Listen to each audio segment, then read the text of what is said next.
कंपनीत कामाला होतो, ती रिटायर्ड झाल्यानंतर मग मी ही सेवा घेतली, लोकांची सेवा करते. त्यांना काय त्रास होईल, भूताकेतांचा कसा काय, तो त्यांना मार्गदर्शन करायचा, त्यांना घेऊन जायचा, कोकणात त्यांचा त्रास मुक्त करायचा. आणि त्यामुळे मला खूप अनुभव मिळाले. आता ह्यांनी नुसतं भूत म्हणजे काय, एक नाही, भूतांचे अनेक प्रकार आहेत. पण आज जो आपण विषय जो निवडला आहे, हा फक्त काय, हा जखीण हा विषय घेणार आहे. आज पुढच्या वेळेला आणखीन दुसरे घेऊ, पण आज आम्ही जो विषय निवडला आहे हा जखीण आहे. त्याला मग कोण जखीण म्हणतात, कोण हडळ म्हणतात, कोण चेटकीण म्हणतात, कोण चुडैल म्हणतात. पण मेन नाव आहे, म्हणजे मुख्य नाव आहे ते जखीण आहे. खूप प्रकार आहेत त्यांचे, तर मेन त्याचे ते 3 प्रकार आहेत. ते मी आज तुम्हाला त्यांच्या डिटेल सांगणार आहे.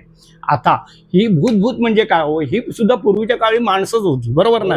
ही भूत आहे, आज भूत आहेत, पण ते पूर्वीच्या काळी एकेकाळी ती माणसं होती.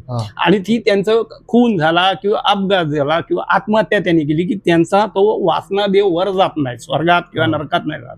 माणूस साधारण मेला, एक तर स्वर्गात तरी जातो, त्याच्यामुळे नरकात तरी जातो. पण ह्यांचं काय करायचं, ह्यांची वासना राहिली म्हणजे त्यांचा तो वासना देव होतो.